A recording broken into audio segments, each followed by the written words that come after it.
Sit down, friends. Good afternoon, ladies and gentlemen.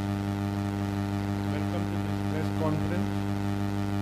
Today's press conference, among other things, is to give you some highlights of the various initiatives to improve the performance of banking and insurance sectors.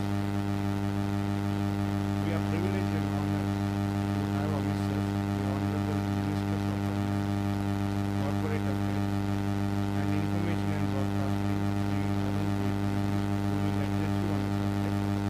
I extend a warm welcome to you, sir.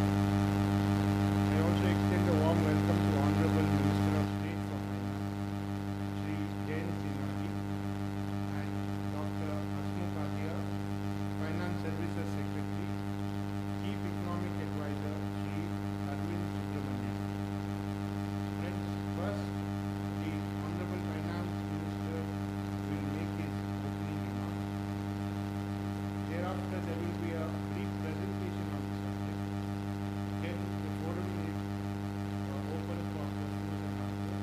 I'm sure all of you are familiar with the points of order. Kindly stick to it. And those who would like to ask questions, kindly raise the numbered placards that are in front of you. May I now request the Honorable Finance Minister to make his opening remarks. So thank you very much for all being here. I think this is more about the presentation and the details being given out in the presentation to you, which the Secretary of the Financial Services will make. Some of the facts in the presentation have already come out, and there is some additional facts which will come out. The real purpose is to collect all these facts so that we can have a clear idea about where we stand as far as the banking system is concerned. And this is really in relation to the public sector banks, which along with the other banking institutions in India play a very important role in the economy of this country. They are the lifeline as far as the economic activity is concerned.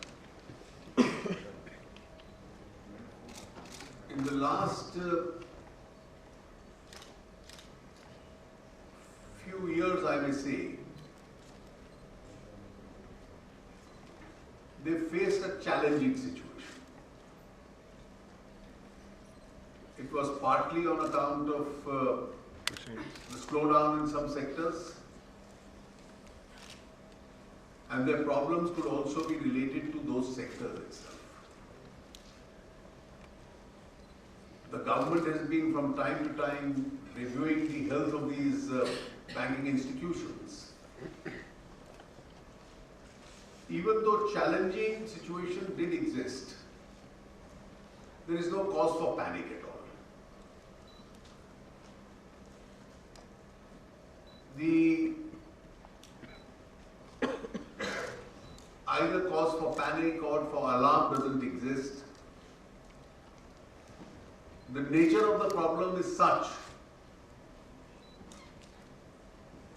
that with some initiatives which we've taken,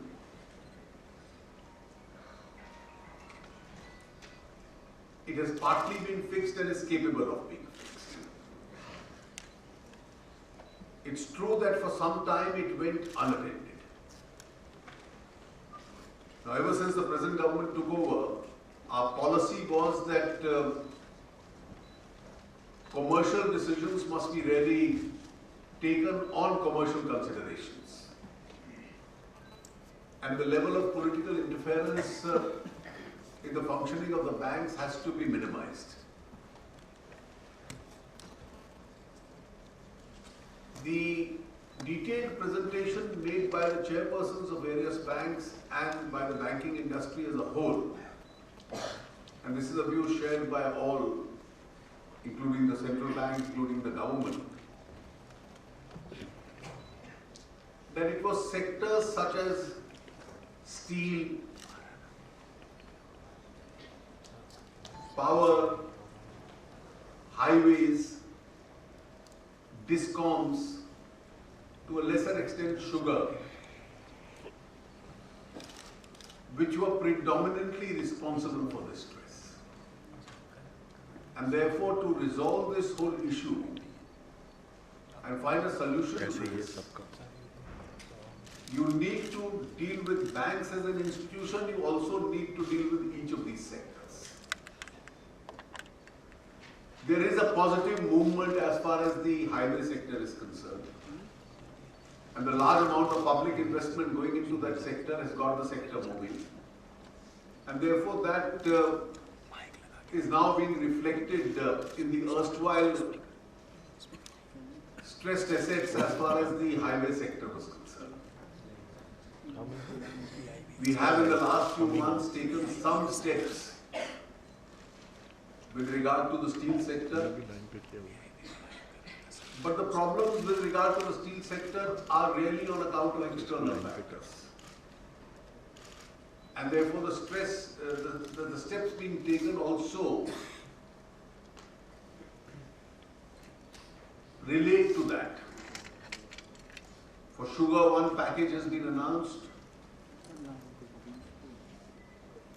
to help the sugar mills to get out of distress. The Prime Minister has recently had another meeting. There is still important work in progress as far as that sector is concerned.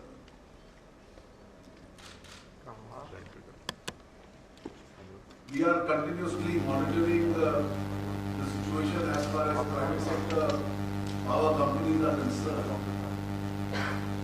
and also the discoms. And some states have to have some urgent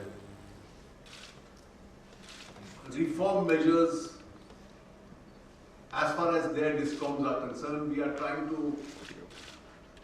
independently trying to convince each of those states that unless they take corrective actions, the banking system would be unable to support them indefinitely if they continue to lose resources month after month.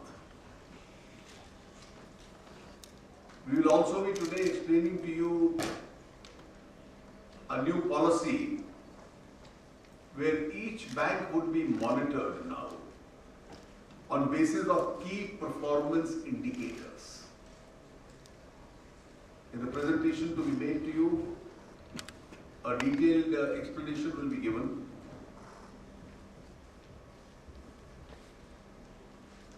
As a first step towards a banking investment company, which will hold all the assets of the banks, the shareholding assets of the government and the banks, we had proposed a bank board bureau, and its structure is also going to be announced today. Some important announcements with regard to key personnel are also going to be made. And before the Secretary did that, I think my colleague, the Minister of State, Shri Jaitley, who has been actively involved in this whole process, will make a brief comment. Thank you very much, Honorable Finance Minister. And I would like to recognize all my colleagues on the dais as well, friends from the media. As the Honorable Finance Minister has said, we have been working on coming up with a comprehensive framework for the transformation of our public sector banks for several months now. Many announcements have already been made, for example, the capital allocation numbers that were announced in Parliament. Many other announcements are still pending, some of which we'll be making today. But we felt that it was very important at this stage, given how important the public sector banks are to India's financial system. Effectively, they're the core of India's financial system, represent 70% of the assets in our banking system.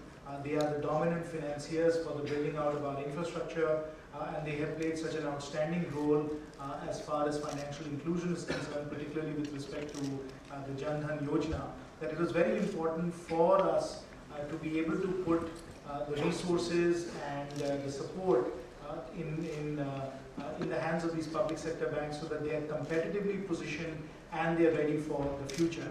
So we have been, as a result of that, participating in a very thorough and consultative process for the last 6 months, even longer in fact, since we started this ahead of Gyan Sangam. Gyan Sangam, of course, as you might remember, in Pune was in January. And thereafter, we have, of course, worked in detail with each of the banks. We've reviewed their strategies, their capital requirement plans. We've consulted with a wide set of stakeholders, including experts from the equity markets, management consultants, economists, and we have, of course, spent a lot of time doing the analysis and trying to understand what is the best way to put together this comprehensive framework. As the Honorable Finance Minister just said, a number of elements associated with this comprehensive framework have already been placed in the public domain. But what we wanted to do today was to actually assemble all of them in one package so that you can see how all the different policy levers that we are working with are put together. And that, I think, is quite comprehensive and also should reassure everyone in terms of how robust and effective this approach is going to be. The other very important aspect of the plan that we put together is that it is a bottoms-up transformation process. By making sure that our banks have world-class governance and the operating autonomy that the Honorable Finance Minister spoke about, we think that we are going to initiate a bottoms-up transformation process that will be led and driven by the banks and their boards themselves. So this is not something where the government is dictating from a top-down perspective what the bank should do. This is with the banks operating in their own commercial logic, applying principles of strategic logic and strategic positioning to figure out how they themselves can prepare themselves for the future. So that is what we've attempted to do with this plan. What we believe is the case is that this represents collectively perhaps the most comprehensive set of changes that have been undertaken for these public sector banks since they were nationalized in 1969-1970. So we think that this is a very, very important step forward for our public sector banks, and we trust as a result of that they are going to be very well positioned for the future. Thank you. Thank you, sir. Now I request the Secretary to make a presentation. Thank you, sir. Honorable Finance Minister, Honorable Minister of State, my colleagues, and the media people. Sir, the comprehensive transformation framework which we are going to present today has got 7 elements. Unfortunately, it all starts with A, B, C, D, E, F, G. So we have tried to put it in 7 steps like that: A, B, C, D, E. A stands for appointments, B stands for bank board bureaus, C for capitalization, D for distressing the entire gamut of activity with respect to the state assets of public sector banks. E stands for empowerment, what have we done to empower our banks or what we are going to do to empower them. And framework of accountability, which Honorable Finance Minister talked about, the new system of making them accountable for certain key performance indicators. And finally, of course, the remaining governance reforms about which we will be talking. Now, sir, in each one of them, we need to tell you what we have done so far and what we need to do further in each one of that, and how we are planning to go in each one of that. Sir, talking of appointment, it has taken us some time to appoint good people because we wanted to go in for participation of private sector people also. And first of all, of course, we had announced that there will be a separate post of non-executive chairman and MD. Having done that, we started the search for both non-executive chairman as well as MD. And the entire process of recruitment or entire process of selection of MD was made very, very transparent. There was a 3-stage process, and all the candidates were asked to go through 3 different panels of interview, at the end of which only they were assessed.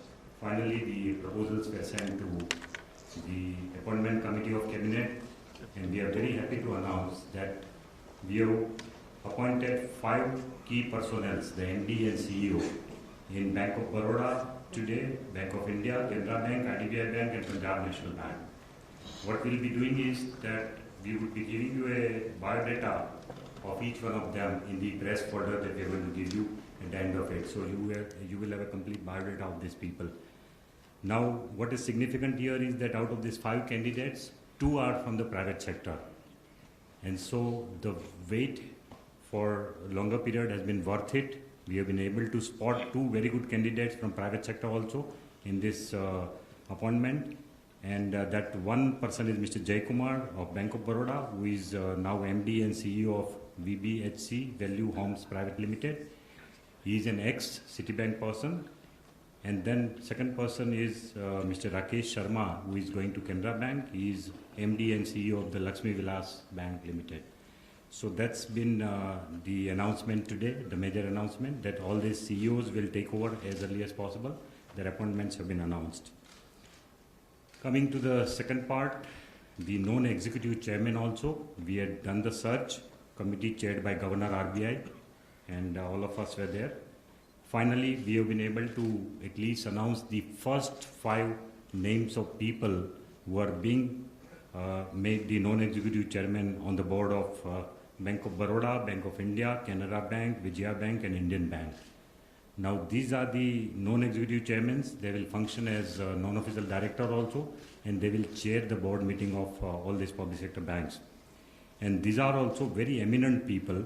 We have given you the biodata of all these people in your press briefs, so I won't elaborate upon it. For example, in Bank of Baroda, we have put Mr. Ravi Venkatesan. He is an independent director on the board of Infosys and a very renowned name. Just, I'm told he is just 51 years old, but a very eminent person in his own right, and rest of the people also are mentioned here. So now what remains to be done? Let me also tell you that there are some vacancies as non-official directors, some vacancies of non-official directors on the boards of banks, and we would be filling them up in the next 3 months. It's a targeted, it is a target we have fixed for ourselves. Then there are 6 other non-executive chairmen which are to be filled up. That also we would be doing in the next 3 months. But at least we have made a beginning. When we announced that there will be a separate chairman and MD, there were a lot of apprehensions as to whether government is going to put IAS officers only there, or whether government is going to put political people there. But the first set of announcement which we are making today makes it very, very clear that we are looking for professionals only to be the non-executive chairman of banks, public sector banks. Coming to the Bank Board Bureau, we have finally been able to freeze the constitution of the Bank Board Bureau. This was one of the items announced in the budget by Honorable Finance Minister. And the structure will be that there will be a chairman who will be either a retired banker or a retired regulator or a business person or an administrator with knowledge of financial sector.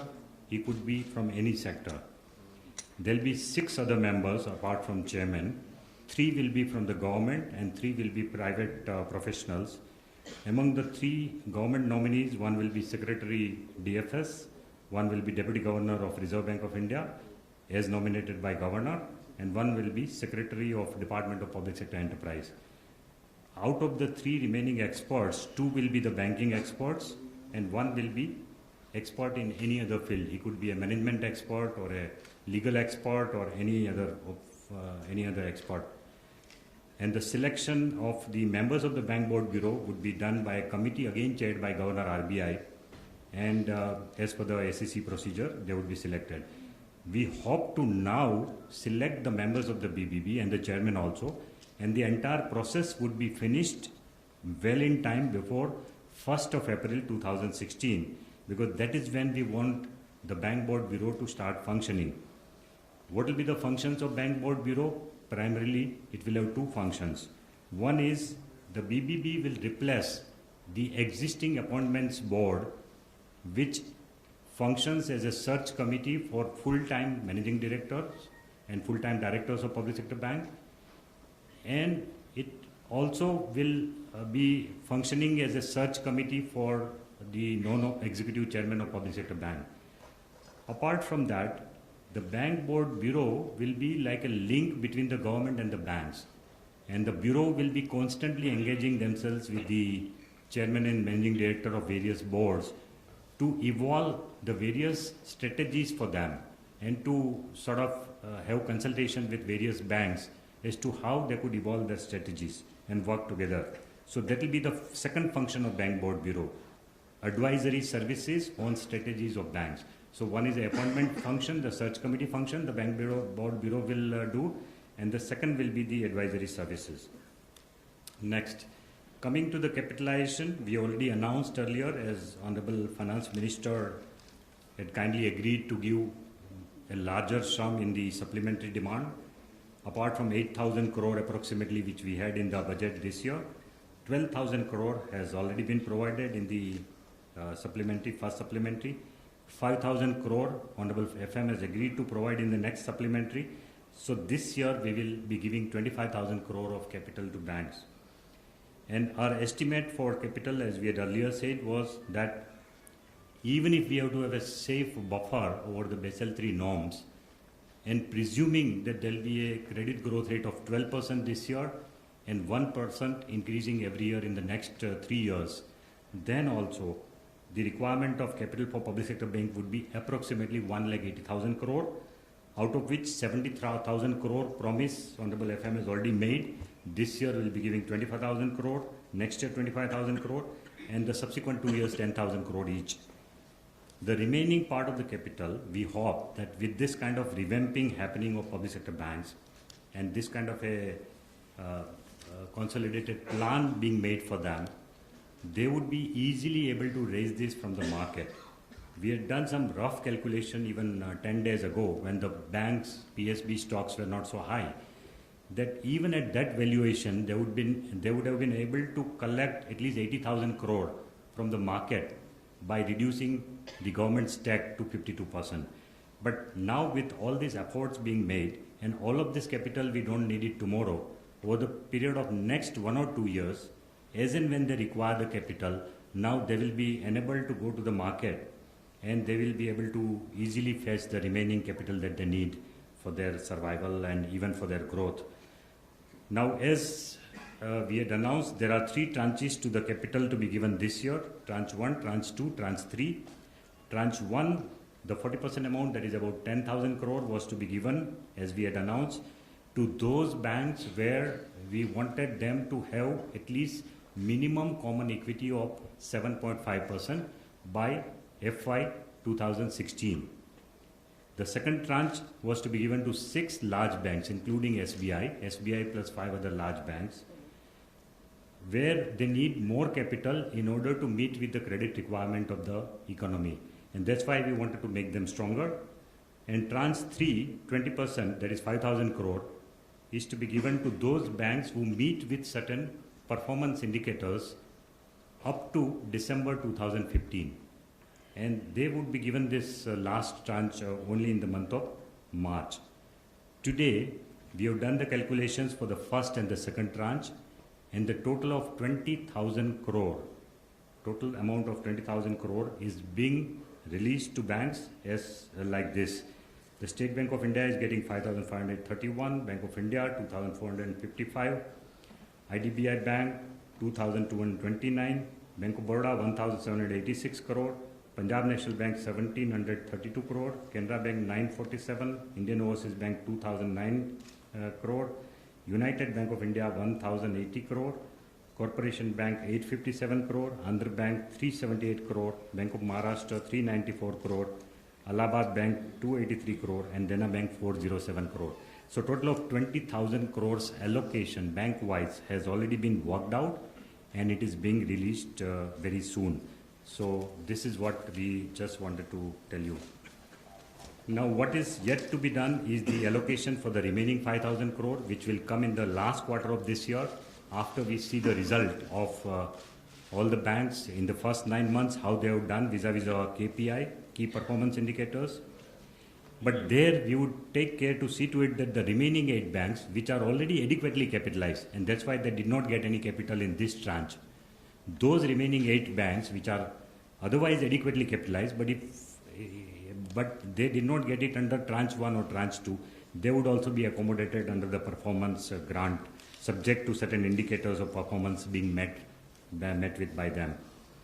And second thing which is yet to be done is that the banks then will have to raise adequate capital from the market as and when required. There is no urgency, there is no emergency. All banks, as FM has rightly said, are adequately capitalized. But still, this is only a future provision that we have made, that as and when they need, they can also go to the market and raise capital. Coming to the third part, D part, distressing the assets of the banks, the bad assets of the bank. One question comes to our mind, that is the situation so bad? The answer is no, the situation is not so bad. Here is a historical graph of gross NPA of public sector banks in the last so many years, 2001 to 2001 to 14-15. Now, as you can see, there was a time in 2001 when the regulator, the RBI, was not very strict with the provisioning norms, with the gross NPA calculation, the method of calculation of gross NPA. That time also, the gross NPA of public sector bank had gone up to 13%. And now we are at 6% end of June quarter. Of course, this is only gross NPA. In 2001, there was no concept. It was only NPA. There was no concept of restructured assets, what we call stained assets. Now, what RBI has done is that it has brought in more rigorous prudential norms. What RBI is saying is that if a project is restructured for some reason, if the term of the loan is extended, or if an extra capital is given to the same project, it will be considered as restructured, and there will have to be a provisioning for that also.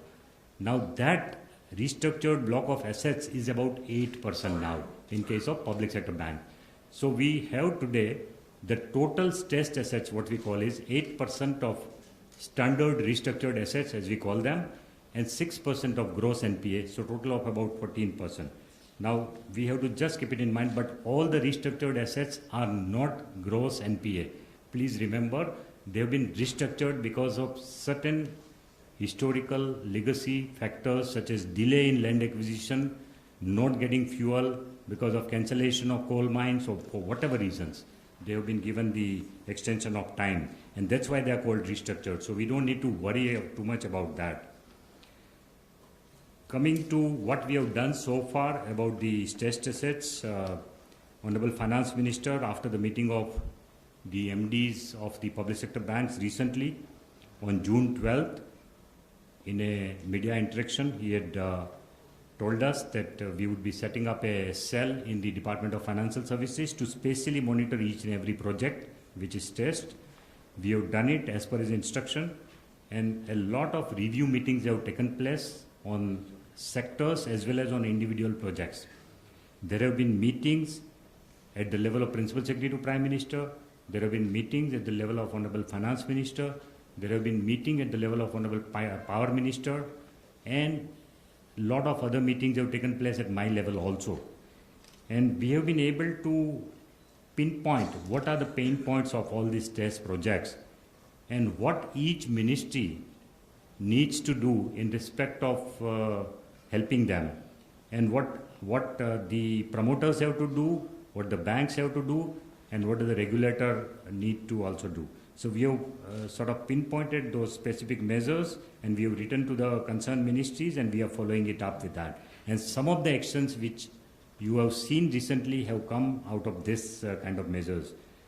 Now, what is proposed in the next slide is that we would be continuously monitoring these projects. The ministry will also take whatever policy actions are required to be taken in respect of that particular sector. We are also starting a process of dialogue with DISCOMs, and Minister of Power, Mr. Piyush Goyal, has held 2 meetings on DISCOM, one with Rajasthan Chief Minister, one with Haryana Chief Minister. And we have been able to get some idea on how we can sort out the problem of DISCOM. And incidentally, I may tell you that all this DISCOM problem or those are not actually NPAs. These are all standard assets, but they can be converted into NPA if we do not take a real-time action on it. But otherwise, as of now, they are standard assets. As far as gross NPA is concerned, if I may tell you, the total gross NPA of infrastructure sector or public sector bank, as of now, is 32,000 crore only. but the remaining are standard restructured assets. And out of that, energy as of now is only 13,000 crore, transport is 10,000 crore, telecommunication is 3,000 crore, and etc. Iron and steel is the largest sector in the NPA of public sector bank, which has got 31,000 crore of NPA. But that also is because of global factors, as Minister has pointed out. Recently, there was a decision taken to increase the import duty on the steel, and that is going to probably help the steel sector. Textile also has got 20,000 crore of NPA, chemical about 10,000 crore, gem and jewelry about 6,700 crore. Construction sector has got only NPA of 4,800 crore, and the remaining are all miscellaneous sectors of economy. So that is the picture as far as the gross NPA is concerned. So we are trying to take whatever actions are required to be taken. We are monitoring not only the sectoral progress, but also the project by project progress in our department. What we need to do for the future is that there has been in the past too much of emphasis only on lending by the public sector banks when it comes to infrastructure. We need to develop a vibrant corporate debt market by which the corporates would be able to raise debt from the market and they can use it for having their infrastructure projects. The second thing we need to do is to strengthen the existing ARCs so that they would be able to take some of the stress assets of the banks, and the banks can clean up their balance sheets by passing it down to the ARCs, and ARCs can make concerted efforts to recover this money from the stressed assets. Next. On the issue of empowerment, in the Gyan Sangam, Honorable Prime Minister had announced that we would not like to have any interference in the normal decision-making process of the banks, which have to be on the commercial lines. And I'm very happy to say that we have stuck to that promise completely. You are free to ask any bank whether there has been a single instance in which anybody from the ministry or anybody from the government has told them what to do, what not to do as far as lending is concerned or as far as settlement of cases is concerned. Not even a single case. Not even a single case. Not only that, the Prime Minister's promise of not interfering in the day-to-day operations and not in the commercial decisions of the bank was immediately followed by a letter which was sent by us in writing that there will be absolutely no interference. And we have stuck to it, and you are free to point out exceptions if there are any. There will be none. In fact, so many people in the beginning used to come to us and request that please get us this help from bank, OTS kara do, ye kara do, wo kara do. We have stuck to our ground and said nothing doing, the banks will take their own decisions. And we are proud to stick to this decision, and it is a very big achievement that any government can have. And I think banks have got so much of freedom now to take really commercially sound decisions. Simultaneously, we have told the banks that that does not mean, not interfering does not mean that the customers are moving from pillar to post. So we have told them to have a robust grievance redressal mechanism, both for the customers as well as for the staff. Even for the appointment of staff or transfer of staffs, we are just not interfering. So they should have their own in-house policy of transfer and postings, and they should stick to that objective policy of transfer and posting. And they should give a chance to people to have grievance redressal in case if any staff or a customer has a grievance. So that system we are insisting on. Now what we need to do in future is that right now, of course, the PSBs have all the freedom, but they are telling us that they want to probably recruit some people in the normal chain of appointment at the middle level. Now we are trying to see how we can help them with this kind of a liberty also. Of course, they are already free to hire anybody on a contractual basis. But if they want to recruit people in the regular scale, in the middle level, that is something which we are working out. And in the future, we would like to also give them that kind of an empowerment. Coming to the framework of accountability, what we have done is earlier there was a system of statement of intent, which was made by every bank. It was given to the government. There was a negotiation between the government and the bank. And ultimately, the whole thing took about 6 to 12 months to approve. And it used to be approved only toward the end of the year, when the year was almost over. So it had not much meaning. So what we have done is we have now formulated, after consultation with banks and IBA, a new set of key performance indicators, which will not be necessary for us, in which case it will not be necessary for us to have it bank-wise. These are general KPIs in which we will be rewarding the incremental improvement done in that particular criteria vis-a-vis the previous year. So for example, this entire KPI will be divided into 4 sections. First of all, there will be 80-20, 80 marks for quantitative performance and 20 marks for qualitative performance.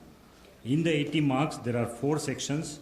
25 marks each will be given for efficiency of capital use as well as for growth and diversification of business. 25 marks each. And some of the sub-criteria of efficiency of capital use would be return on assets, return on equity, net interest margin, cost as percentage of total income, etc. And similarly, in growth processes, the criteria 25% will consist of fee-based income as percentage of total income, increase in retail credit, increase in number of transactions through alternate channels such as mobile banking, and then improvement in share of the saving banks deposits. All these are in the growth category. Then in the NPA management, we are having 15 marks, which will be given based on the improvement in the impaired assets percentage and based on the cash recovery out of the gross NPA. In the financial inclusion, 15 marks would be given, and which will be given based on their performance in various social sector schemes and the PMJDY that we have announced. So total of 80 marks for quantitative performance and total of 20 marks for the qualitative performance, which will include improvement in external credit rating, strategic initiative taken to improve the asset quality, efforts made to conserve the capital, and the HR initiative taken in terms of skill development and talent management. Now, those are the 20 marks which will be given by a committee. It will be a subjective assessment. It will be given by a committee headed by Secretary DFS. So this is a performance card, just a one-page performance card KPI, which we are giving to you in your press kit. So you would be able to see what will be the key performance indicators for banks. Coming to the next, governance reforms. What we have already done is that we have started the very innovative process of having an open dialogue with all the banks through the Gyan Sangam process, which was done in January. The next Gyan Sangam is also going to be held on 14 to 16 January in 2016. The dates are already decided, and we are going to have it in a very, very innovative way. So the banks are already preparing for it. Then we are also constantly engaging with the banks through review meetings. Honorable FM himself takes the quarterly review meeting with banks. We also had separate strategy presentation in which MOS and myself, both of us sat through the strategy presentation of 22 banks in various headquarters. We went to Bombay and South also, we went to various places. Then we have also been removing the barriers of common service for all the banks. The banks have been brought together to have commonality of interest and to find out how they can benefit from each other by sort of sharing of resources and by sharing of best practices, etc. So that is also one of the good governance practice we have started. And then finally, of course, we have empowered the banks, boards of the banks. All decisions, all major decisions are taken by the boards of the banks, and that is the one. Now, among the things to come is that the key performance indicators which are there, we would like to link it to some kind of an incentive. Earlier also there was this element of performance-linked bonus. That performance-linked bonus was given to MD only up to rupees 8 lakh per annum. This time we want to, after we have announced our KPI, new KPI framework, we would like to make it more generous, the performance-linked incentive for the bank management. And also, if possible, we would like to link it to the employee stock option, ESOP option also we are considering for the top management of public sector banks. And finally, of course, the governance reform, the major thing will come when we actually have a bank holding company, which will be the next step. Right now, Honorable FM had said that we are starting with Bank Board Bureau. We will get used to this entity which is working as a link between the government and the bank. So the government is not directly dealing with the banks. There is an entity in between which is there. But after that, we would like to go in for a bank holding company in which the entire stake of government holding in public sector bank could be transferred to that new entity, and that new entity can then raise some money from the market and give capital, more capital to the banks as and when required. And that bank holding company can also probably supervise some of the functions which is right now being supervised by the government. So those are the things that we plan to do in future. I thought I've covered almost all the subjects. So it is a 7-point agenda for us. After a lot of wait, of course, appointments have been announced and a lot of other things which were awaited. We are very happy to announce them today. Thank you very much. I think Honorable FM would like to take some questions. Yeah. Thank you, sir.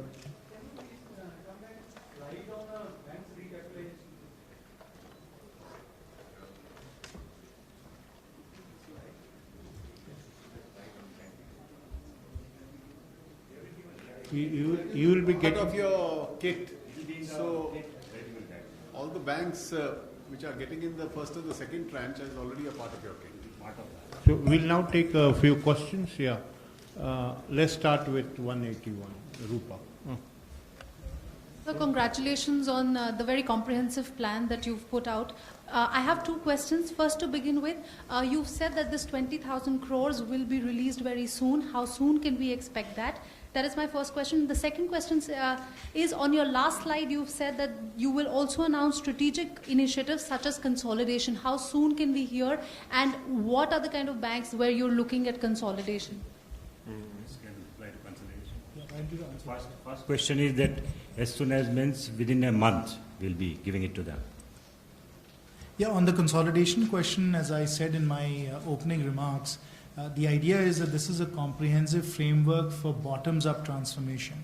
So the banks themselves have to decide what are their strategies, and if their strategies include consolidation, then they should prepare those plans, they should discuss them with their boards, and then they should bring it to their shareholders. Yeah, Shishir. Sir, when you are saying that that holding company will also take over some supervisory function, will this clash with the RBI supervisory power into that, sir? These are the functions of the government, not RBI's function. Functions of the government, because as we are the owner of the public sector bank, so there are certain functions we are discharging as government, as the owner. But then we will transfer our ownership to a new company. The government which will own the shares of this company, and this company in turn will hold the shares of the banks. So the government will only hold the shares of that company. Yeah, Srivats.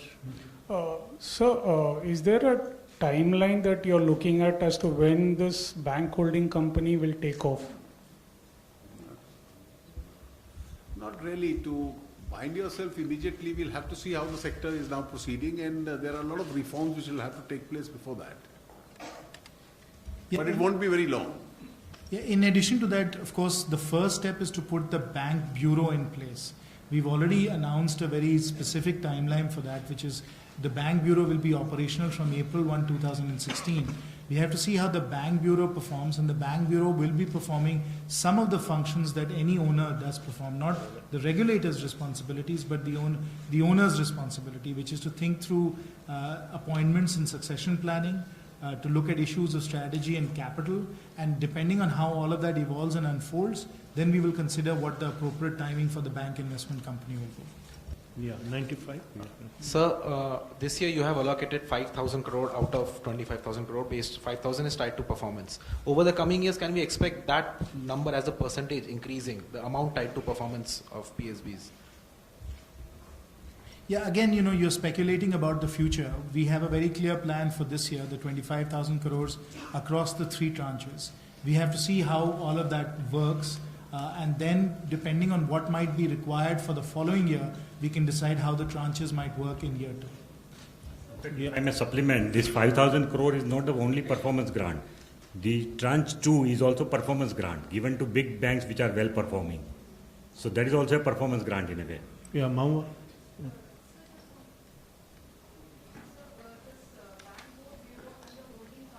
Speak into the mic, please. Yeah.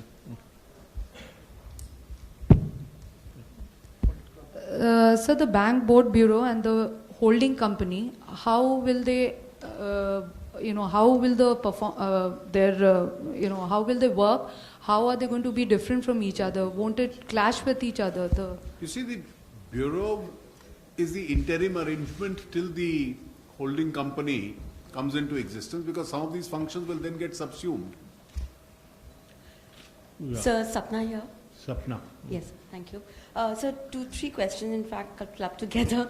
So the holding company thing that has been announced today, this has been under works for some time now. So can we expect this, some kind of a shape into this in, say, FY17? Will it also need a lot of amendments in other acts, like, the Banking Act and so on and so forth? Second, sir, in terms of consolidation, do we have any kind of a framework so far, or again, that is something we can expect sometime later in the next financial year?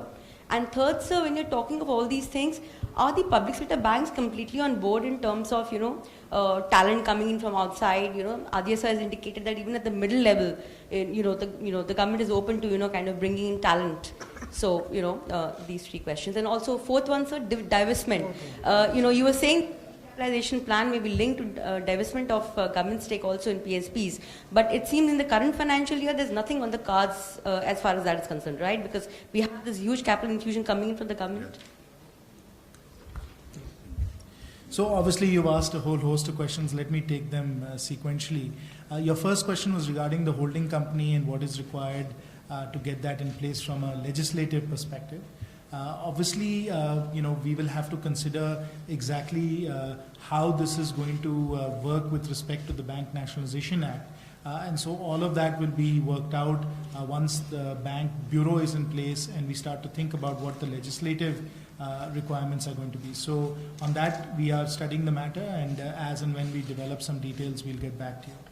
With respect to the consolidation and the timelines and so on, again, as I said, it's a bottoms-up process. The banks have to decide what's in their best interest and how that process might unfold. So let us see what happens there. Now, obviously, with respect to the talent question where you said, how do the PSBs react to people coming in at mid-levels? That is something, again, that the public sector banks are going to have to think about. We have given them the flexibility to start to work through all of that and to see how people might come in at these levels. But this is obviously an ongoing process as well. Of course, through this entire effort that we've been undergoing for the last 7 or 8 months to put this comprehensive framework together, we've had intense consultations with the public sector banks, starting with the pre-work for the Gyan Sangam and then thereafter. So they have on their end been thinking about how they will affect these changes as well. Yeah. And then finally, your question was about divestment in shares. Again, this is something that the banks are working through. They have to decide when is it the right time for them to go into the market and with which kinds of instruments. So again, that question is best answered by the individual banks themselves. Our job as the principal shareholders and the owners of these banks is to ensure that they are adequately capitalized as they are right now, that they have the framework in place to enable them to be competitively very well positioned, to enable them to deal with the systemic issues associated with NPAs. And once we establish that foundation, then they can go to the market very successfully. Yeah, Manoj. Sir, in the recent past, government has favored reconsolidation of the banks into 6-7 major big banks. So do you have any roadmap to sell majority stake in any of the state-run banks this year? Thank you. That's not an issue under consideration at the moment. Because even when the last question of divestment, which was mentioned, any divestment which has to take place while retaining the 52% government stake, a post-capitalization divestment is always a preferred option. Yeah, 115. Yeah. Sir, in one of the slides, it said that banks will be given greater flexibility in hiring manpower, something that you were also answering just now. So does it mean that banks will also be allowed to go in for campus hiring, something that the banks had asked for in Gyan Sangam itself? Because we haven't really heard on that front. You see, there are legal difficulties in that. The banks are extremely keen to do that. and the banks being state instrumentalities because of majority holding by government, there is now a judgment of the Supreme Court which is not giving adequate flexibility to the public sector banks how to do it. And that is a handicap which the banks have flagged. We are examining that legal position, but as of today there is a legal impediment in that. Yeah, please, sir. Sir, Gaurang Sinha from Bloomberg TV India. Sir, the first one, of course, with regard to banks' capital requirements. Now, with regard to after this capital infusion by the government, is that in itself sufficient to meet the banks' capitalization needs, or is there a target which has also been set in terms of banks raising capital from the markets? Secondly, sir, we've announced a roadmap for both of them, because in the decision which had been announced, in addition to the 70,000 crores, over the next 3-4 years, another 110,000 crores in terms of raising capital from the market had also been announced. Yeah, 142.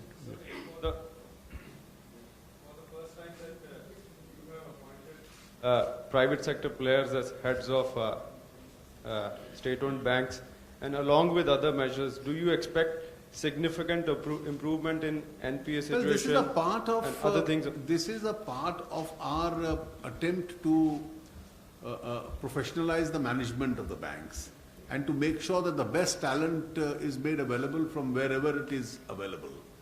Now, this question of NPAs will require several steps. Professionalizing management is one, recapitalization is another.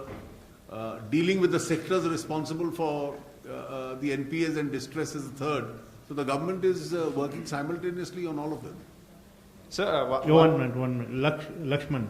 Sir infrastructure खासतौर कई सारे project ऐसे हैं जो cost overrun की वजह से या फिर किसी दूसरे वजह से शुरू नहीं हो पा रहे हैं, उनको और बैंकों से पैसे की ज़रूरत है, लेकिन पहले उन्होंने इतने पैसे ले रखे हैं कि बैंक अब उनको कर्ज देने के लिए तैयार नहीं है. क्या ऐसे प्रोजेक्ट को लेकर के रिजर्व बैंक से किसी तरह की सरकार गुजारिश करे कि ऐसे प्रोजेक्ट्स के संबंध में आपको याद होगा जो विशेष रूप से हाईवे सेक्टर्स वगैरह में थे, तो वहां प्रमोटर्स के एग्जिट की गुंजाइश भी बना दी गई है और उनके स्थान पर कोई दूसरा आ जाए. Siddharth.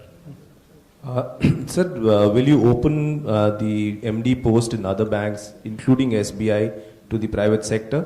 And two, I have a question on There is no vacancy there. So, as and when the vacancy arises. And two, I have a question on GST for the FM. How do you, would you like to respond to the three conditions that Mr. Chidambaram has placed before you? Well, I don't think it is any part of prudent politics for any party to put preconditions, particularly on a matter which involves a fiscal relationship between the center and the states. Now, the first conditionality is that there must be a constitutional cap of 18%.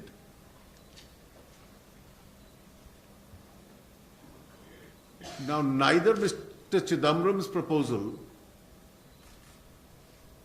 as approved by him after the standing committee in 2013, nor the then finance minister's proposal when he introduced the bill in 2011 had any such 18% cap.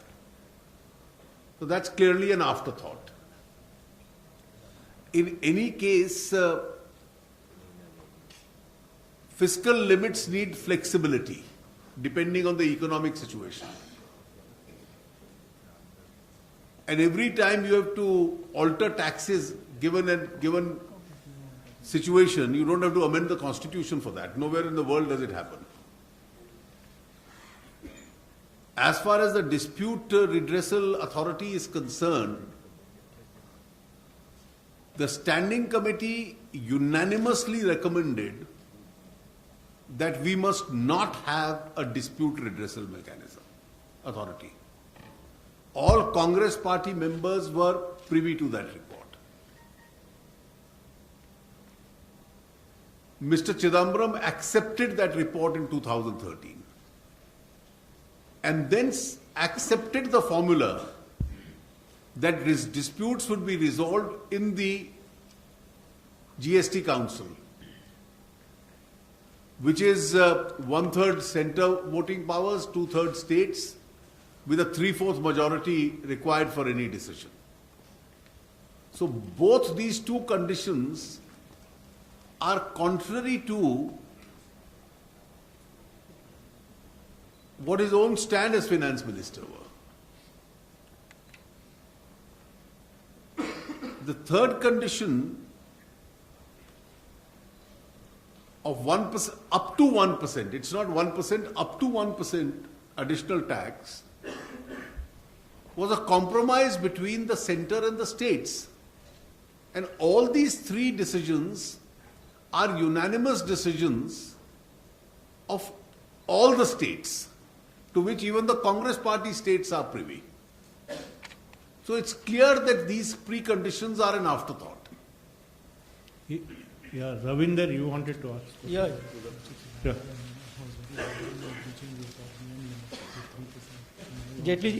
Jaitley ji दो छोटे छोटे सवाल है इधर से। एक है ऊपर से, चाइना एक तरफ समुद्र की तरफ से भारत को घेर रहा है और आपने देखा कि पाकिस्तान की तरफ से हाईवे बना रहा है, तो विषय नहीं है। तो उससे एक तरफ नहीं, इसी सवाल है इंडियन इकोनॉमी पर और इंडियन बैंक पर ही है। सवाल यह है कि चाइना अपने मुद्रा का जो डिवैल्यूएशन किया उसे इंडियन रुपीज का तीसरे दिन लगातार मूल्य गिरते गया। ये जो भारत सरकार के पास क्या इंद्रधनुषी कोई प्लान है उसको कट करने के लिए? दूसरा, चीफ इकोनॉमिक एडवाइजर, आप सर जवाब दे देते तो चल जाता ठीक है।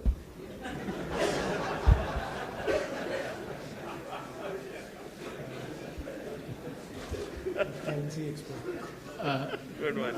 My Hindi comprehension is, is going to be conveniently bad now. Anyway, so I think the question is that,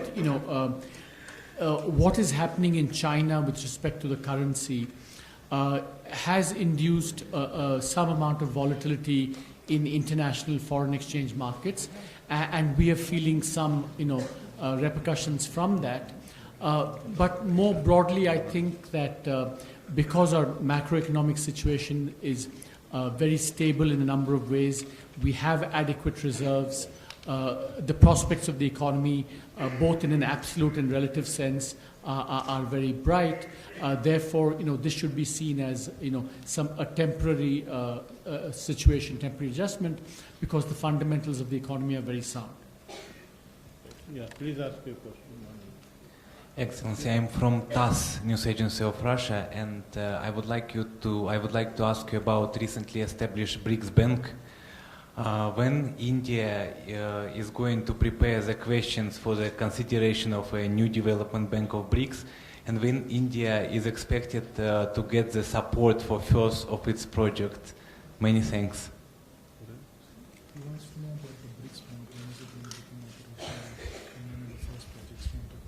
No, I don't know. The BRICS Bank is now already operating, and therefore the bank is operational. It already has an office, it has a staff, it has a president who's taken over almost 2 months ago.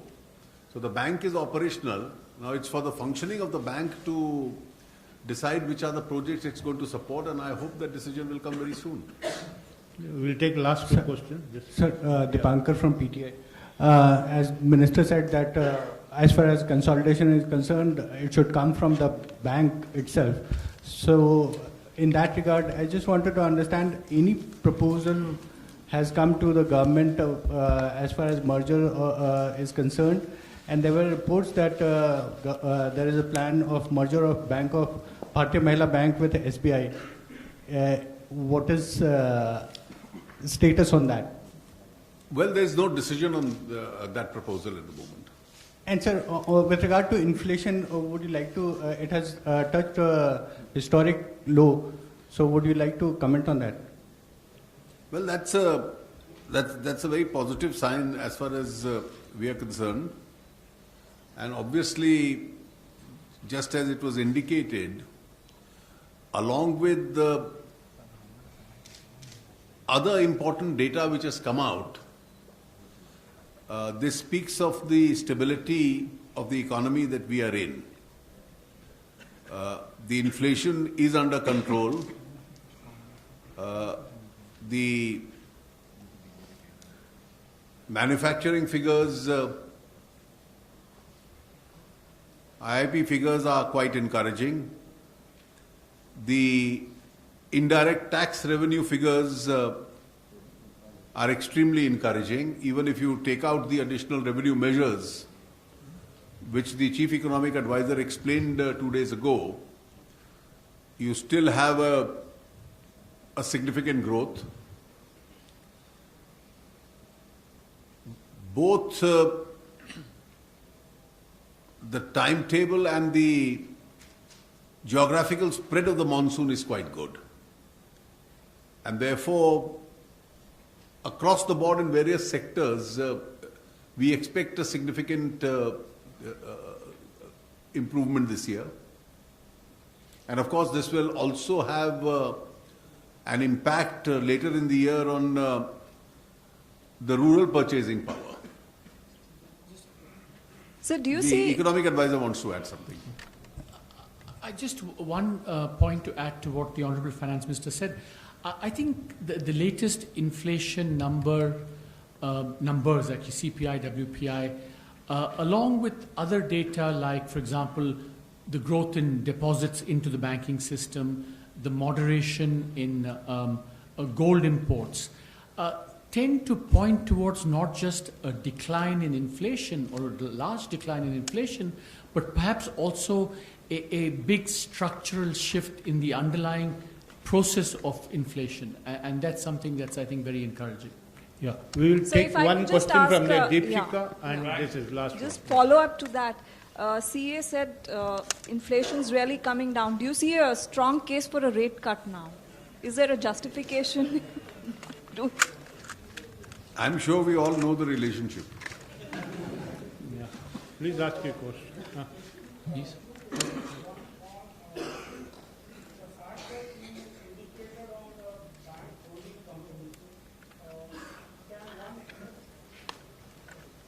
So the fact that you indicated on the bank holding company, can one infer that the government has concluded that in the future all public sector banks should be run as corporate entities? And secondly, from the point of governance, are you looking to change certain policy aspects so that governance could be better at the level of the banks? For example, we find that none of the government nominees ever attend annual general meetings of banks. So Well, given that you are looking at the market for capital, should you not focus attention on these aspects? No, we obviously would like the banks to be professionally managed and demonstrate world-class corporate governance. And that, of course, requires that we have outstanding non-official directors that certainly attend all the important meetings, including the AGMs. With respect to your earlier question about whether the banks are corporate entities or not, they are already operating as corporate entities. We also have to consider how to establish them as holding companies, because today they have a number of subsidiaries, whether it's insurance companies or asset management companies, also that they own. So there is also a question for individual banks whether they, from a structuring point of view, should be holding companies as well. So that is a separate conversation, not just about the bank holding companies, but for individual banks, what their best structure would be. There is no conflict between banks running professionally and banks also performing the social responsibility, particularly the PSBs. Yeah, Rahul. Chief, since you took a question on GST, Speak into the mic. I'm encouraged by the fact that you took a question on GST. There were some anxious moments at Jantar Mantar today regarding OROP.